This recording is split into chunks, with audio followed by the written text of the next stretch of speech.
શિક્ષણને લઈને પહેલા હું પૂછીશ, અહીંયા શું વ્યવસ્થા છે, કેમ કે યુવાનોને ક્યાં જવું પડે છે? અમારા નર્મદા જિલ્લામાં શિક્ષણની કોઈ વ્યવસ્થા નહીં, પ્રાથમિક શિક્ષણ જ નહીં સારી રીતે મળી રહેતું, અને ડુંગરાળ વિસ્તારોમાં તો ટીચરો રહેતા જ નહીં.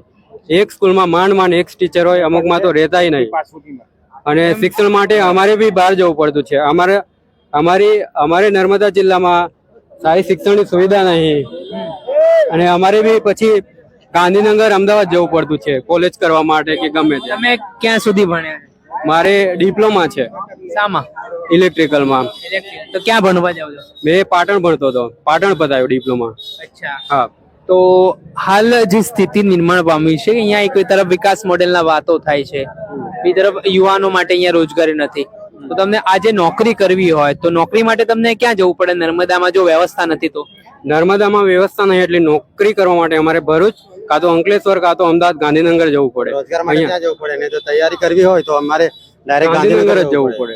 આમાં એવું સાંભળ્યું હતું કે કેવડિયા જે સ્ટેચ્યુ ઓફ યુનિટી બની છે, સરકાર એવો વાયદો કરતી હતી શરૂઆતમાં કે અમે યુવાનો જે આદિવાસી સમાજના છે એમને રોજગારી પૂરેપૂરી મળે, એ માટેનો અમારો આ સંકલ્પ છે.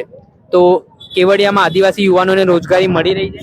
ના, કેવડિયામાં રોજગારી મળી રહેતી નહીં, કેમ કે એ બધા બહારના લોકો ખરા ને, તે આવીને તે રોજગારી મેળવે છે. અહીંયા નર્મદા જિલ્લાના પ્રોપર લોકોને રોજગારી નહીં મળી રહેતી. આદિવાસી સમાજ લાયકાત ધરાવે તો છતાં પણ તે લોકોને લેવામાં નહીં આવતા. કેમ? હવે એની પાછળનું કારણ હવે પૂછ્યું નહીં તમે લોકો કેમ આવું કરો છો તમે? ના, નહીં પૂછ્યું. એની પાછળ બી રાજકારણ જ છે.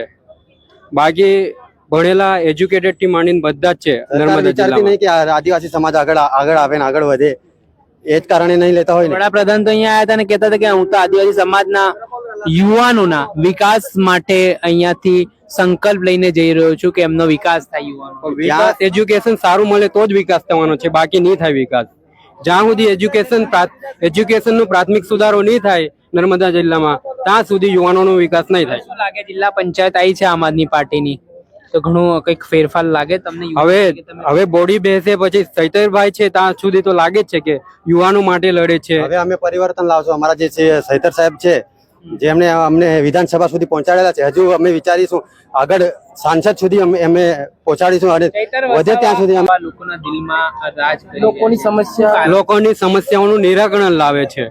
અને બીજા સાંસદ છે, નેતાઓ છે, મંત્રી છે, એ નથી લઈ શકતા. એ તો હવે એ નહીં લઈ શકતા, અને એ જે સમાજ માટે બોલે પણ છે, પણ એમનું જે બોલે છે ત્યાં કોઈ સાંભળવા તૈયાર નહીં. અત્યાર સુધી જે પણ વાત કરે છે સમાજ માટે, તે ત્યાં ને ત્યાં કાગળ પર જ રહી જાય છે. આગળ કોઈ વાત નહીં આવતી, એનું નિરાકરણ પણ નહીં આવી.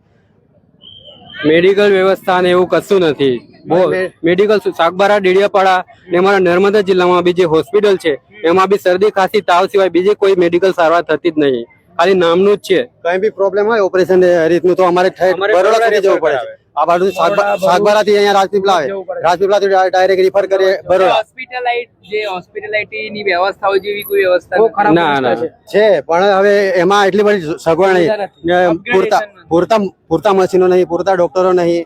બસ તાવ ને થોડી ઘણી ટ્રીટમેન્ટ આપીને પછી ડાયરેક્ટ રેફર કરી દે બરોડા.